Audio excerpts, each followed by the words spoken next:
London's Paralympic legacy. Has life really improved there for disabled travellers? A year on from the Paralympic Games, our wheelchair race across London puts the transport network to the test.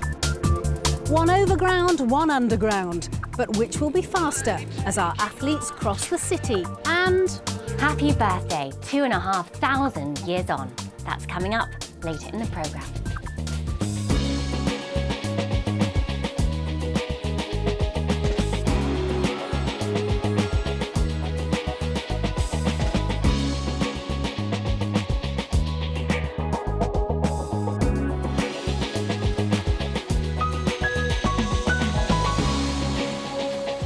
Hello and welcome to Fast Track. I'm Fiona Foster. Now, 1 year ago, London hosted the Paralympic Games with the bold hope of changing the way people think about disability in the city. The Mayor and the British government say that more disabled people travel to more events in more venues than any previous Games. So 12 months on, has the transport network improved for wheelchair users visiting London? My name is Adi Adepitan. I'm a Paralympic medalist and a TV presenter. And I'm going to be racing across London from the original 1908 Olympic site to Greenwich, which is the 2012 Paralympic and Olympic site. My name is Christiane. I'm a journalist and a transport geek. In today's challenge, I'm going to be taking on Christiane. All right. Christiane is a wheelchair user. She's using public transport. I'm using my trusty steed. Whoever wins will get to climb the O2. The travel planner of Transport for London says it will take 1 hour 22 minutes to get from White City to North Greenwich. Well, I looked up online to find the fastest cycle route, and hopefully it is the fastest, because if it isn't, I'm going to end up a loser with egg on my face. I'll be travelling using a mixture of underground trains and buses. I need to take 2 buses to find a wheelchair-friendly underground station at Earl's Court, and then have to change lines at Westminster before finally finishing the journey to North Greenwich. Eddie, on the other hand, will travel solely by his handbike, using conventional roads and cycle lanes, taking on the heavy traffic of West London before travelling through Chelsea, crossing the river at Lambeth Bridge, and then making his way along the roads of South East London before getting to the O2. I love to win, but I'm actually not so keen in climbing the O2, but I will do it. Christiane. Hi. How you doing? I'm good, how are you? Yes, good. Now, may the best person win in this Yeah, challenge. all the best. Good luck. On your marks, get set, go. Later. This is a bit dodgy. Quite a lot of glass.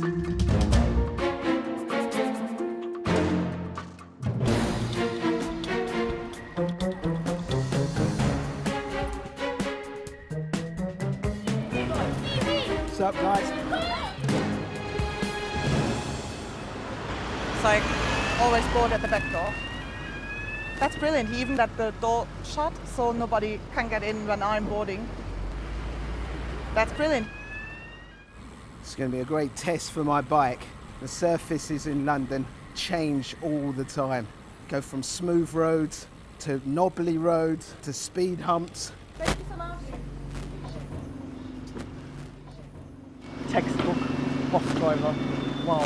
So I'm going to the bus stop now. That's not my bus stop. My bus stop is blocked by another bus.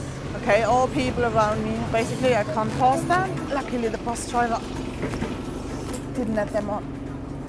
Thank you. Flipping idiots. Cars are crazy. No one gives a damn.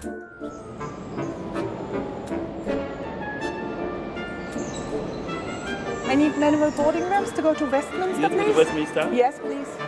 Which one me down? Which one? Oh, yeah, okay. Lambeth Bridge, what's the best way? You know, it gets Sloane Square. Yeah, is that straight down in it? Straight down there in it. You're saying they're calling Westminster now? Get some strange looks on this hand bike. I'm waiting for your colleague. He said he will get the manual boarding ramps. I would like to go to Westminster. To Westminster, please. To Westminster. Huh?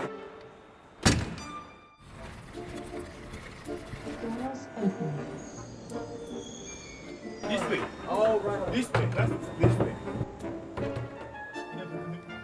Now you've done it now. Now you know.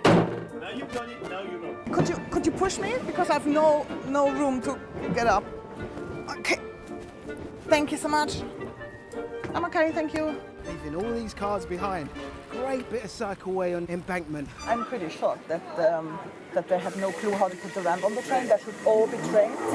And I think he asked someone who wasn't trained at all. Good old bus driver. Lambeth Bridge is the next one along, isn't it? Yeah. Cheers, fella. Thanks. This can be tricky. Roundabout in London. Lambeth Bridge. Yes. Doing the Lambeth walk. Oi! With the Jubilee line. Thank you so much. Can't get past this traffic.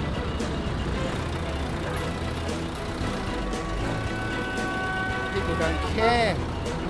Oh, this is mental. If I were a tourist, I would just ask a member of staff if there's a wheelchair accessible toilet. But I did this before at Westminster, and all the time they always said, no, there's no disabled toilet. But in fact, there is one.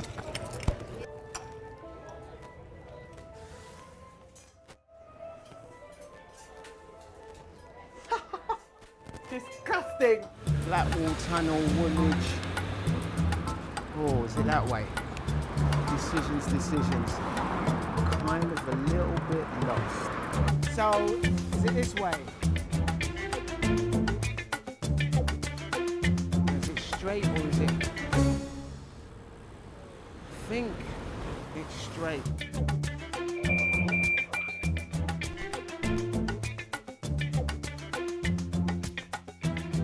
I feel this is victory. Well, I'm here. I wonder where Christiana is.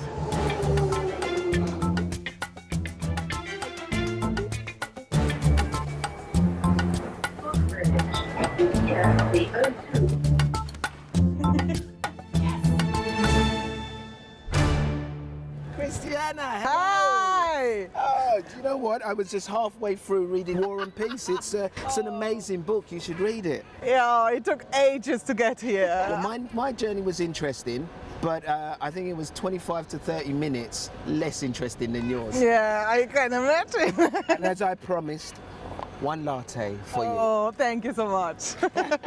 Cheers. What do you think the legacy of the games in terms of transport is? My personal legacy are the manual boarding ramps that open up a lot of more stations in London, which I can actually use. But I wish there would be a kind of second legacy, so that Transport for London would roll this out to all stations which are accessible to the platform and not to the train, so that you bridge the gap between the train and the platform. They could do this at much more stations. That How many stations are there with that? It's not enough, basically, you're saying? Yeah, it's only a quarter of the stations are accessible, and a lot of the stations only have access to the platform and not to the train. But I don't want to sit on the platform watching trains, I want actually using them. And during the games, also at the stations, you had a lot of volunteers, so games makers, London ambassadors, which were just there answering questions, helping you, were just visible, so that gave people confidence actually to use public transport because they knew they won't get lost. There were just people who could help them. What was the problem at Hammersmith? Well, the lift in Hammersmith is out of service until December, so even if I want to choose or take the Piccadilly line from Hammersmith and change at Green Park, that wouldn't be possible because they have maintenance work going on. I have no idea what they're doing for 6 months, but it's out of service for 6 months now. 6 months out of service? Yes. But during the games, Hammersmith Station was fine? Yes, all stations were fine. They even had kind of a task force or whatever fixing lifts within 30 minutes or so. I never came across one broken lift during the games. So the solution is we need a 12-month Paralympic Games? Yes, please. 12 years maybe. Well, that's our verdict. We asked Transport for London for their comments, and here's what they had to say. We did a lot for the Olympic Games using volunteers and additional staff and additional facilities for the Games, and of course where we've been able to keep those, we've kept them. Before the Olympic Games, we introduced these manual boarding ramps, as we call them, at 16 locations. And since the Games, we're in the middle of rolling them out to another 19. Of course, when we put these in, we provided staff training for the members of staff that were resident at Earls Court at the time. No doubt we've had some turnover, and no doubt we need to keep topping up training. It's really important for us to ensure that our staff know how to use the facilities, and we're working with Transport for All to ensure that our staff really do understand what it's like to be a person with a disability on the system, so they can really provide that tailored help that people will need. We're absolutely committed to it. So Addy wins and gets to claim his prize, which is to climb the landmark dome of the O2 Centre. See how he gets on later in the programme. And don't forget, if you're a disabled traveller who's visited London recently, we'd love to hear your thoughts. Have things improved since the Games? Drop us an email to our usual address, fasttrack@bbc.com. Now, let's have a look at what else has been affecting travellers around the world in the last week. If you're heading to Cuba, there are warnings to take extra care with what you eat and drink after a cholera outbreak was reported to the international health monitors. 163 cases have been reported in Havana, Santiago and Camagüey provinces. The advice is to only drink and brush your teeth with boiled water and to avoid food from street vendors and unpasteurized dairy products. Firefighters have closed sections of California's Yosemite National Park in an attempt to contain a wildfire that has affected over 190,000 acres of land in the park and the surrounding areas. If you've got a trip planned there, you can get the latest alerts on closures from the US National Park Service website. And finally, tomato throwers at the annual Tomatina Festival in Spain were charged an entrance fee for the first time this week. Organisers say the $13 charge is designed to limit crowds and improve safety. It only applies to tourists. Residents of the host town Buñol can enter the festival for free. 130,000 kilograms of overripe tomatoes were thrown in the hour-long street party. That's it for now, but do stay with us because coming up, Michelle's here with the pick of her global to-do list, and Addy takes his head for heights up one of London's best-known landmarks. How many things do I need to do? I'm a man, I can't multitask.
Hello, I'm Michelle Yana-Chan, and this is Fast Track's Insider Guide with my top travel tips from around the world.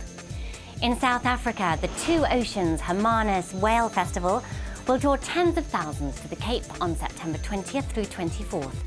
There'll be concerts, kids' entertainment and lessons on endangered marine species, as well as open water swims, night runs and bike races. The whales are, of course, the star performers though, and Hermanus is known as one of the best land-based whale-watching sites in the world. This is a clever time of year to travel to Chile and Patagonia, When spring flowers are in bloom, the weather's mild and days are longer. Torres del Paine National Park, with its spectacular scenery, has fewer tourists now than in the height of summer. It's also breeding season for guanacos. Similar to the llama, their young are born around November. At the same time of year, tens of thousands of Magellanic penguins arrive to meet and mate on the Chilean coastline at Sena Otwe and Isla Magdalena. It's the world's biggest competitive fireworks event, marking 25 years. The Macau International Fireworks Display Contest will take place on a smattering of nights in September and October. International teams will light up Macau's night sky, hoping to outshine each other. The highlights on October 1st, when fireworks teams from France and China will stage their shows. Both nations have excellent records at the event. Also on October 1st, there'll be birthday celebrations across Asia for Confucius, the so-called first teacher, who's said to have been born over 2,500 years ago. He's still one of the most influential of China's philosophers, who left a legacy of teachings on self-enlightenment. Perhaps the best place to be on his birthday is at the temple at Qufu in Shandong, China, where there'll be offerings and drum rolls before processions of musicians and dancers. Thousands of turtles will be arriving to a nest on Oman's beaches at Ras Al Junais Nature Reserve, the easternmost point of the Arabian Peninsula.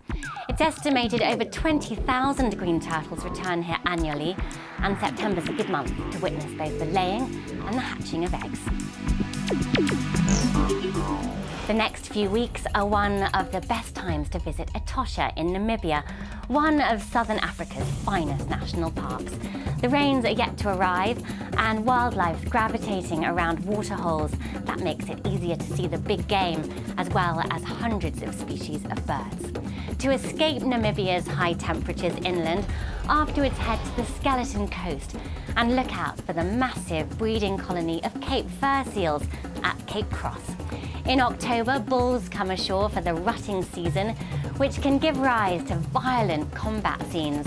Later in the year is the time to see seal pups born in November and December.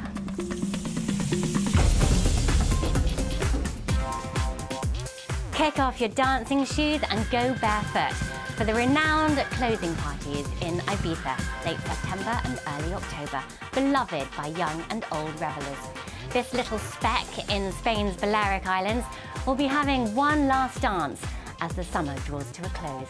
Big-name DJs will be playing at favourite clubs Space, DC10, Ushuaia and Pacha. Thanks for checking in with my Insider Guide this month. Until next time, happy travelling.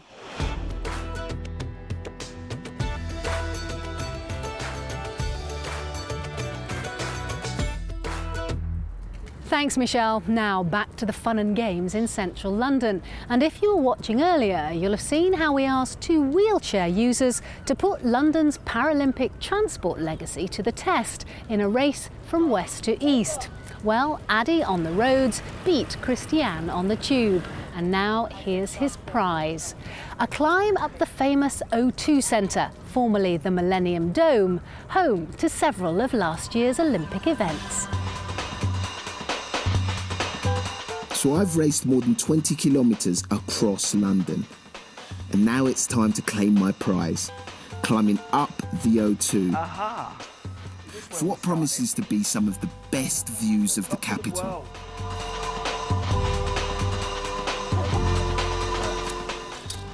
James Bond didn't do this, I did it. I didn't need no green screen. It's something I've wanted to do ever since the O2 became accessible to wheelchair users during London 2012. How many things do I need to do? I'm a man, I can't multitask. Luckily, I'm not scared of heights. It's a serious operation, this one. The climb will take me some 52 metres above the ground.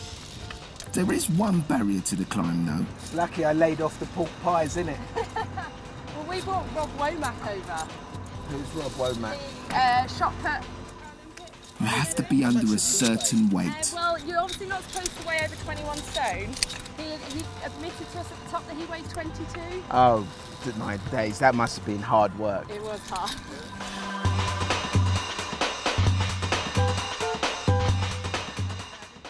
This is pretty, well, I was going to say it's pretty cool, but it's actually very hot. But no, this is nice. This is nice. I could see myself having an apartment just up there, bit of champagne. You can just lean out to the side. Can you see the circular bit? Yes. That's the viewing platform. Just Oh, that's what we're going to. Yeah. So it's not Superb. Yes. My destination. Trying to look for the Olympic Stadium yet, so we still can't see Yeah, it. literally, until you get to the top, you won't be able to see it. But you've got the Excel Centre over there, the one with all the crisscrossy Yes. top to it. Yes. And the cable car. Yeah. It's so weird having a cable car in London. So far, more than 100,000 people have done this climb, and for wheelchair users, a team of 4 guides make sure it all goes smoothly.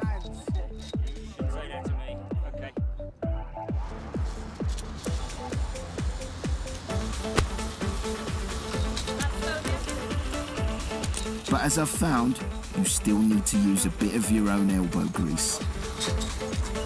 I'm free! Nice. Thank you, guys. Superb. Tell you what, a couple of sunbeds up here and a bar. This would be perfect. Now there's the Olympic Stadium. That is amazing, and the orbit over there, you can just see it in between those 2 buildings. I think just over a year ago, that was the scene of history. Probably one of the greatest sporting moments that our country's ever witnessed. And I was there! When you see the O2, you didn't think you could go on the roof. You thought the only people that could go on this roof was James Bond, allegedly. And then to go up on it on your wheelchair, it's not exactly your 1 in 12, is it? You know, the gradient. So no, this is awesome, and that is the epitome of accessibility.